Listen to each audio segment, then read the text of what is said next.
Thank you, worship team, for leading us in that incredible worship together.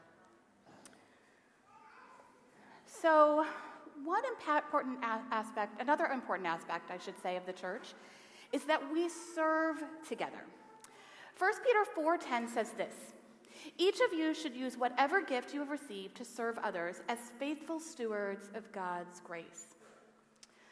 Peter emphasizes the word diakonia, which is that word service or ministry, and he emphasizes that it's not limited to pastors or elders, but rather each and every member has a role. So you don't attend the church, you are the church. Scripture uses a body as a metaphor in 1 Corinthians 12, which reminds us that the hand can't say to the foot, "I don't need you." It says that each part is critical to make the body work. What does that mean for the church? That means this: you matter. Everyone has a part to play. You're not a spectator. Your gifts, big or small, whether you're young or old, are part of God's grace to this family. But what if we really believe this? When we serve together, it shapes us. Think of a family cooking a meal. It's messy, it's loud, but everyone pitches in. Each part is equally the same. But think about this. How many times have you been ready to sit down to dinner and realized that you forgot to set the table? Anyone? Just the Gerrards? That's only happens to us. Every part is critical. Every one matters. That's the church. And as ministers to kids and students, Em and I have to ask ourselves this question: do we believe that every person, no matter how young or old, matters? Can the Spirit work through a 16-year-old or a third grader? And if every person matters, then what are we missing when we don't listen to our kids and our students? So today, we're inviting you to hear from our students about the way that serving with their spiritual family has shaped their faith. Awesome. Thanks, Angie. So earlier this summer, a group of our high school students and leaders traveled on a missions trip, which is a week-long service trip, essentially. So we went to Black Mountain, North Carolina, this rural town in the mountains, and we helped an organization called Adventures in Missions in Disaster Relief following the effects of Hurricane Helene, which hit last fall. So we served in this small rural community. We helped with home projects. We partnered with local organizations, and we were simply present with the people there. But as always, these trips become more than just about the projects that we're doing when we're there. They're about what happens in us when we serve, about the way that God stretches our hearts, deepens our faith. It reminds us that we don't just go to church, we are the church, wherever we are. So today you're going to hear from a couple of our students firsthand about their experience. But before that, we want to give you a little glimpse into the week through a short video. So you will see some moments of work, some moments of laughter, some worship, connection, challenges even, but transformation and all that God did. So take a look at this video that our students helped make and see what God did in North Carolina. What's up, chat? We're back from our mission trip, and here's a little bit about it.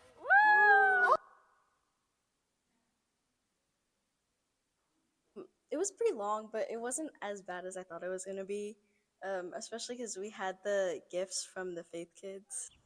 So one of my big prayer requests for the week is the traveling.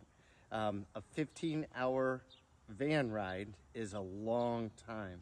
So we have Faith Kids who kind of help us out, and they give us some games during the trip. One of the games that they had was we had to find certain things. And when we did find something, we got prizes, and one of the prizes was a Frisbee. And Connor Botsis thought it would be a great thing to start throwing that Frisbee around the van.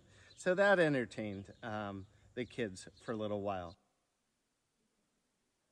As soon as we got to base camp, I was really surprised because there were a lot of tents and, stepping into our trailers where our beds were, the AC, it was really nice, and, the bathrooms were pretty good condition, so it was actually a pretty good living condition. During the mission trip, all of us girls slept in one trailer filled with about maybe 20 bunk beds.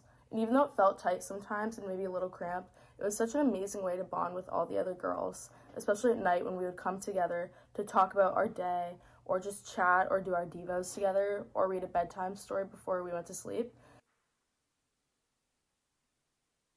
So Mercy Chef is an organization that pumps out about 7,000 to 8,000 meals a week for their volunteers. My experience with them was we did a lot of prep work, making salads, cookies, cakes.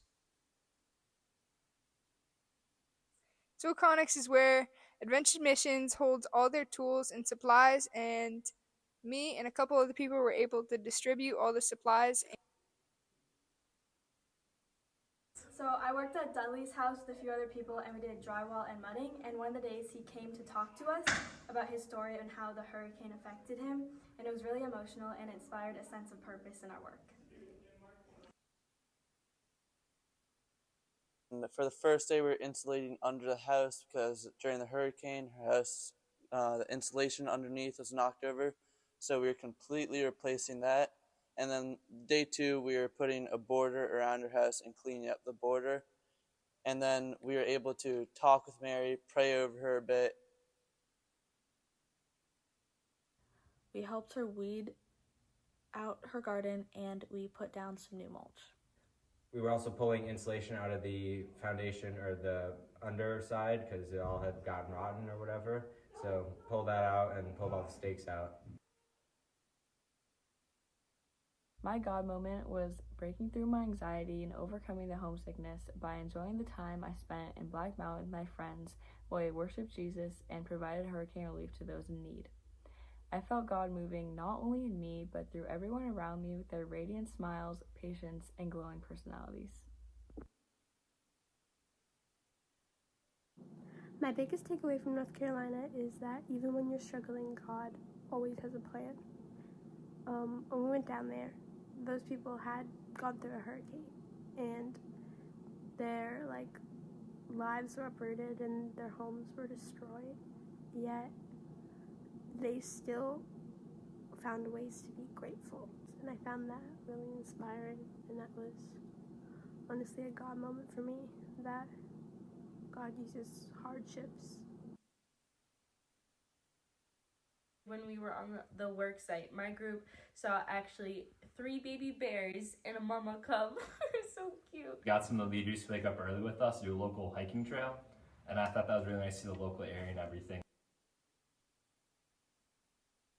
While working in Tanya's crawl space, we needed to wear hazmat suits because we were putting up insulation, so Dave came up with this brilliant idea to make an Oompa Loompa video of all of us wearing the suits and popping in and out of the gullies. Of course, we all jumped on board with the idea, and I helped direct and edit the video.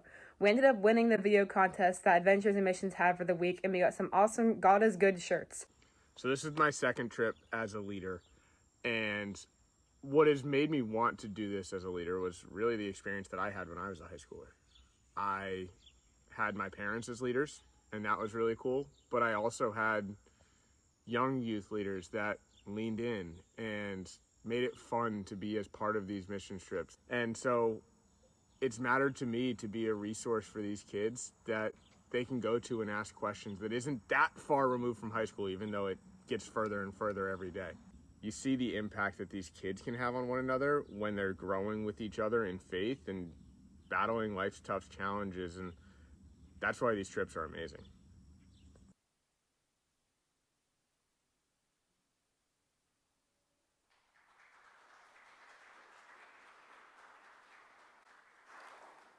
Shout out to the kids who helped put that video together, and also if you haven't seen all of the Instagram videos that we made while we were on the trip, I highly encourage you go onto our Instagram page and check them out because you will have a good laugh.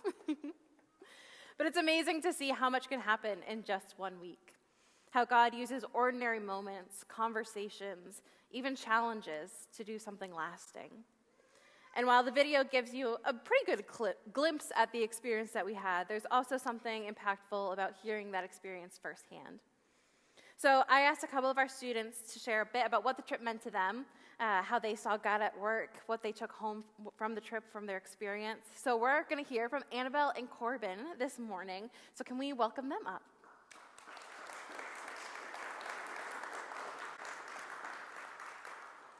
So you guys can come right up front here. Thank you. Hello, I'm Corbin DeVenny. I'm going to be a sophomore, and I hate public speaking, but I'm here anyway to share with you what I brought home from the trip. This is also my first time ever at the Framingham campus, so it's nice to see the other side of FCC and to see the people. So honestly, the main reason that I went on this trip was because all the leaders just kept pressuring me and saying that it was going to be a lot of fun and that I should go. So I did. I signed up and I went, and I knew that it was going to be a great experience and that I was going to be able to learn more about God. But I was a little anxious about the trip because the other freshman boys weren't going. So a week with all the upperclassmen was a little intimidating, especially since I wasn't as close with them. So I figured it was still going to be a good week, but I just figured I'd be sitting in the back seat. But as time went on, I began to get closer with everybody. I was closer with the guys and the girls and the leaders. Because when you're all working in the same house, or chasing mice in a crawl space, or slipping in the rain, or sitting in a van for 15 hours, you really get to know people. So for the first day or two, I was kind of quieter and just going where everyone else went. But then for the rest of the week, I was engaging in conversations and felt like I was one of the group. So it was just amazing to be able to bond with everybody because the thing I was most worried about turned into something that I didn't even need to try to solve. God just shipped me off to North Carolina with a group of people, and I came back with them as a family, and that's all that I could have asked for.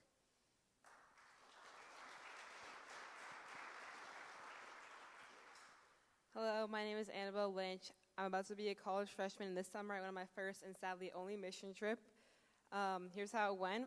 I decided to go on the mission trip after being encouraged by my brother Jake, who went in past years and couldn't stop talking about how amazing it was.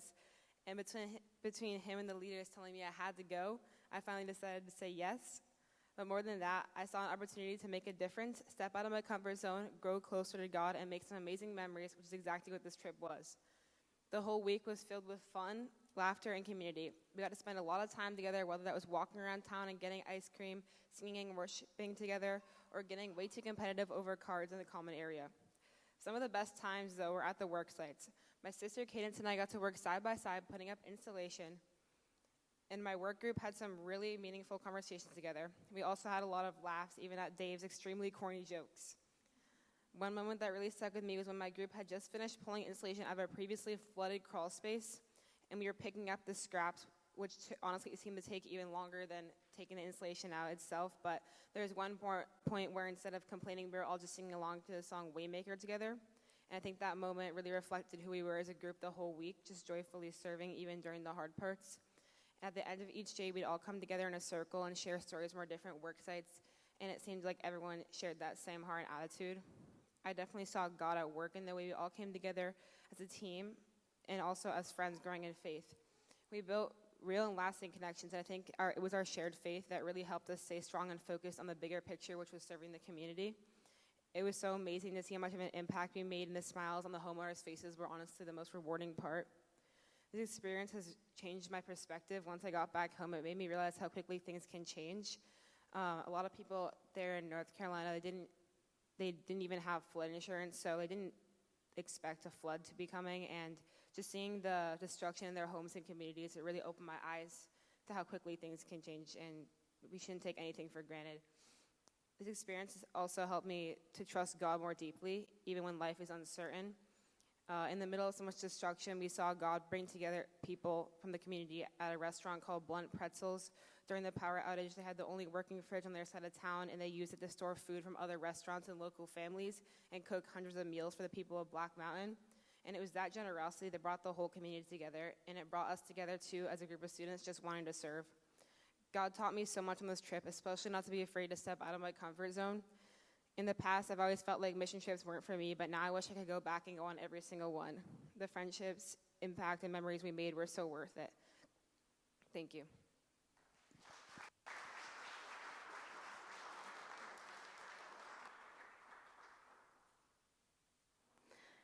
It's always incredible to hear how these trips not only impact the people we serve, but also our students and the way that it shapes our faith.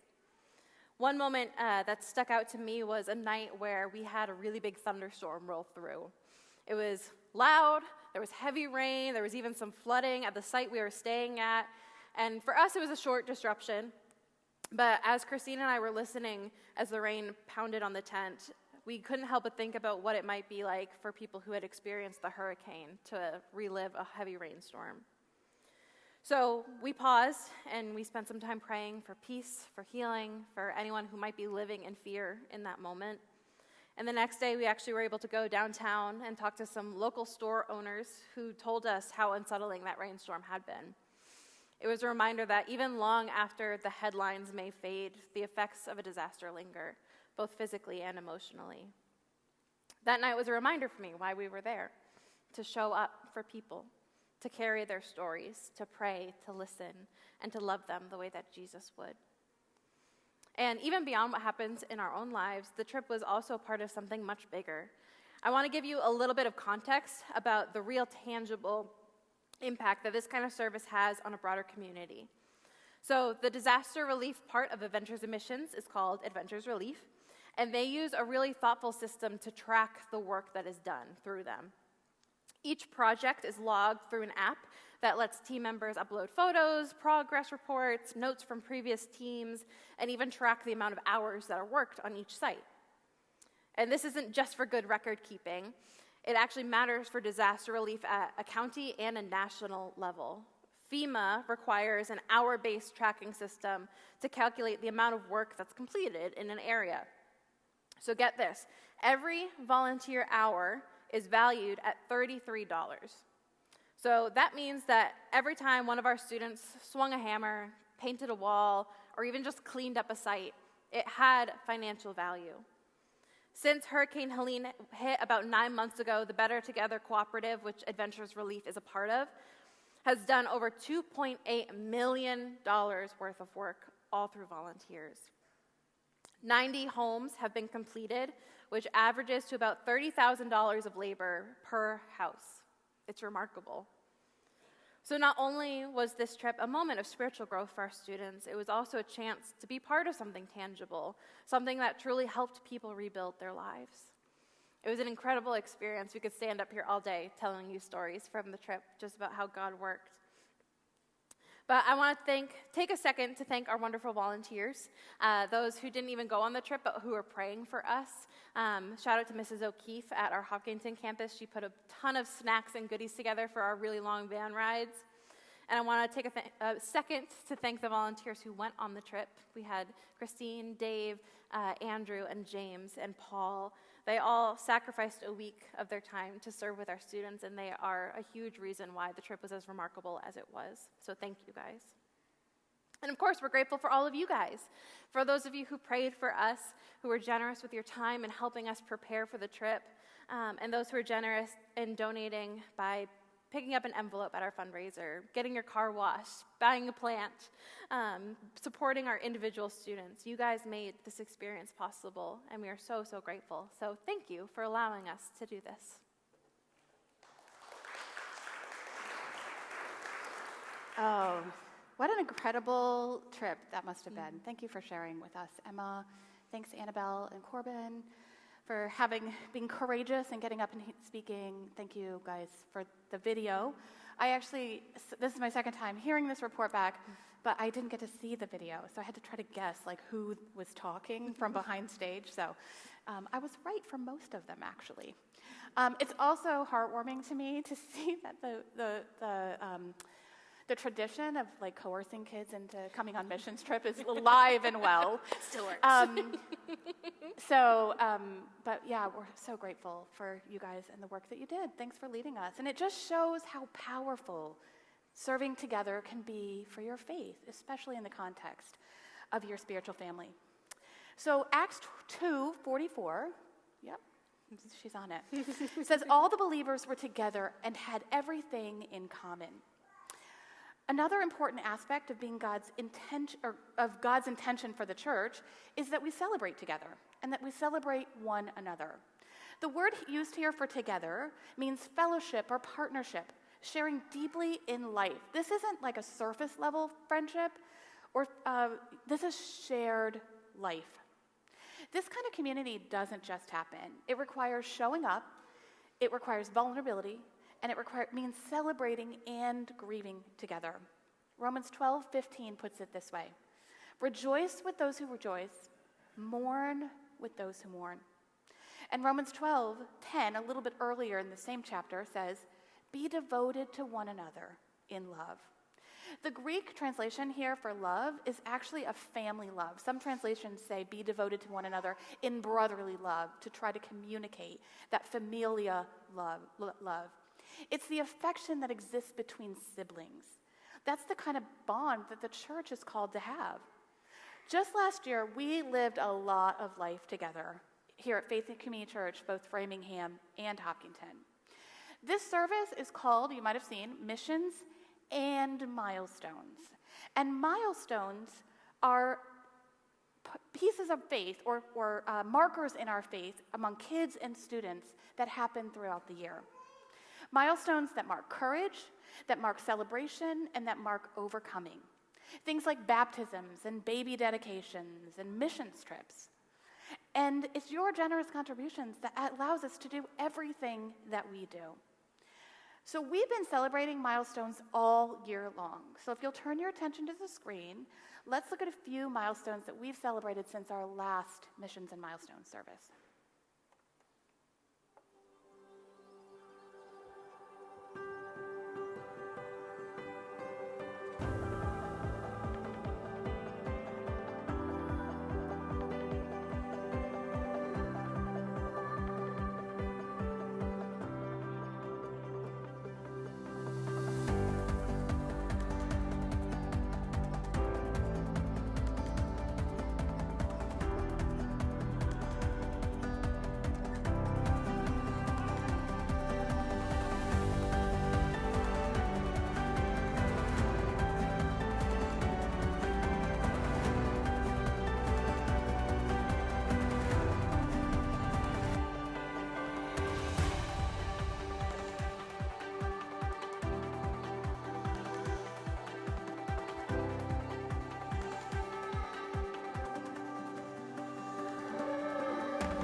Turn that on. How cool is it that we get to celebrate all of those milestones together as a church? So one final way that we are the church together is that we live out our faith together. We see that in our milestone of missions, our students actually model this for us, that the church doesn't just exist for itself. We are a family that's on mission. We've talked about Acts 2, and we see in that verse that it's a beautiful picture of how the early believers shared meals, prayed, met needs together. And right after those verses, it says, "And the Lord added to their number daily those who were being saved." People are drawn to real love. They're drawn to authentic community. There's a word in Greek, oikos, it's not just the yogurt, that means both house and household. In Ephesians 2, Paul reminds us that we're not strangers anymore, but we are members of God's household. That means that we are family. And healthy families make space for others to come in. So the way that we treat each other in here actually has impact on how people experience Jesus out there. Yeah, let me repeat that. The way we treat each other in here has an impact on how people experience Jesus out there. Thanks, Emma. So in light of all this, hopefully we have convinced, persuaded you to believe that God's metaphor of family for the church is something that we should pay attention to. So we have a challenge for you today. Oh, I realize I've never used this. Okay. For a challenge for you today. Be the church family that you long for. Too often we wait for church to feel like family before we treat it like one. But what if God is asking you to take the first step? Instead of asking, why don't I feel connected? Maybe ask, who can I connect with? Instead of saying, I wish someone would reach out to me, say, who could I reach out to today? And you don't have to do it alone, friends. We're giving you this challenge today, but we want you to know that we're here to support you. So if you need to find your people, if you need to find where you're fit, if you want to volunteer for one of our great teams like Faith Kids or students, use this QR code to let us know how we can help support you. We're in this together, and we're better together. So here's how we want to encourage us to tackle this challenge. We're going to give you 3 short points. They're simple, but they're not always easy to accomplish. The first one is, do for one what you wish you could do for many. Sometimes we get overwhelmed by all the needs that are out there, that it actually stagnates us for taking that first step. But what if instead we said, I'm going to find one person in this church. Maybe it's somebody new, maybe it's somebody younger, or just somebody that you don't know yet. And you decide to care about them like family. Invite them to coffee, pray for them by name, show up in their lives. You see, this is the model that we use for Faith Kids and Elevate Student Ministry. I mean, how many of those kids wouldn't be on a missions trip if somebody hadn't treated them like family and invited them to participate? I know my kid probably wouldn't. That was important. That's what it means to do for one what you wish you could do for many. The second thing we want to encourage you to do is open your life. Don't hide behind a smile or a Sunday schedule. We know that life is busy, but let someone into your story. Daniel, next week, our director of worship, is going to be talking about what it means to live out our stories. And I invite you to really consider that. What is your story? Be honest, be present. The church becomes family when we take off our masks and we welcome each other in. This is what I love about working with kids. I mean, they can't not be honest, right? A few months ago in Faith Kids, I was just walking around and one little guy, who's probably, I don't know, first or second grade, walks up to me and says, "Miss Angie, did you get a haircut?" And I was like, "I did. Thank you for noticing." And he looked straight at me and he goes, "I don't like it." I was like, okay. All right, you don't like my haircut, that's fine. I actually thought it was hilarious, but maybe not that honest, right? Some things we have to keep to ourselves. But those same Faith Kids, I went into our Faith Kids rooms. We're doing a series called Questions Kids Ask in a few weeks, which I'm excited about. And so I got to go into the kids' rooms and ask them, like, what are your questions about God, about faith, about the Bible? And so they had some really hilarious questions, which I hope makes it into the series, so I won't spoil it too much. But there was one little guy. He was the very last person to speak in this one classroom I visited. And all the kids had asked these great questions, kind of similar. There's a lot of curiosity about heaven, about God. And he said to me, "Why did God make people with disabilities?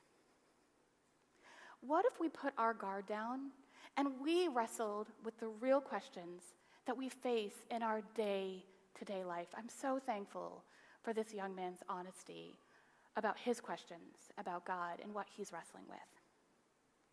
The third thing I'm going to encourage us to do is to stay when it's hard.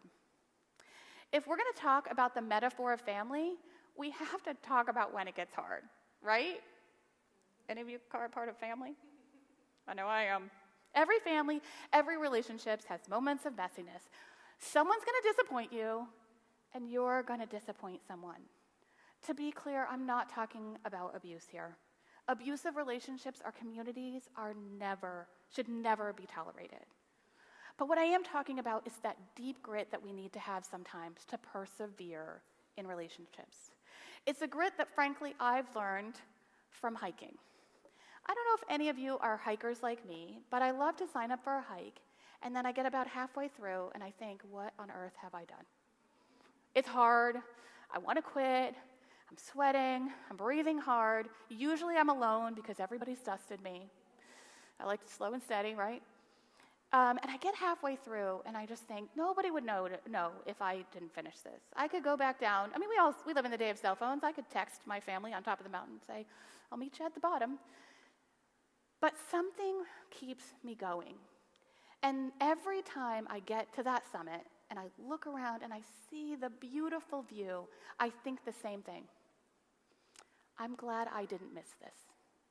I'm glad that when it got hard, I persevered and I pushed through, and I'm glad I didn't miss this. And if I'm honest, that's how I feel about family sometimes. In the midst of the hard and the difficulty in relationships, I want to quit. I want to give up. I want to walk away because it feels too hard. But there are so many moments when I look back and I think, boy, I am so glad I didn't miss this. For me, today is one of those moments because my son went on this missions trip, and I'm glad I didn't miss this with him. So I'm going to encourage you. When life gets hard, when family is hard, when the community is hard, do for one what you wish you could do for many. Open your life and stay when it's hard. Stay anyway. Press in, because that's how real love grows, and that, Faith Community Church, is how family is built. Thank you, Angie. I said it in Hopkinton, I just want to say it again here. I love being the church with you guys. It's such a blessing to get to be here and to be a part of the family. So we want to leave you today with a prayer and with this, that this isn't just a Sunday message. It's not just a fun service, family ministry takeover, as much as we love it. It's an invitation into a way of life, into becoming a people who actually live like we belong to each other. So maybe the church doesn't always feel like a family, but maybe family isn't something that just happens. Maybe it's something that we build together. And the good news is that God's Spirit is already doing the work. We just have to say yes to the invitation. So let's pray together. God of every household, you gather us not as strangers, but as siblings.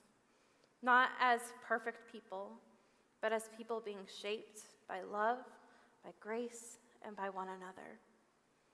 We thank you for the gift of community. It's messy, it's beautiful, it's stretching, it's sacred. Teach us to show up, not just on Sundays, but in the daily work of being the church, to carry each other's burdens, to celebrate each other's joys, to speak the truth in love, to forgive, and to begin again.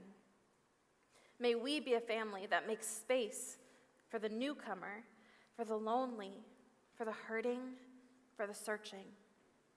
And when it is hard, when we're disappointed or tired or unsure, give us the courage to stay, to keep building something beautiful together. Because we believe that your Spirit is already at work, stirring in our hearts, knitting us together, reminding us that we belong to you and we belong to each other. So send us out now, God, not just as a people who go to church, but as people who are the church, a family on mission. And we pray this all in Jesus' precious name. Amen.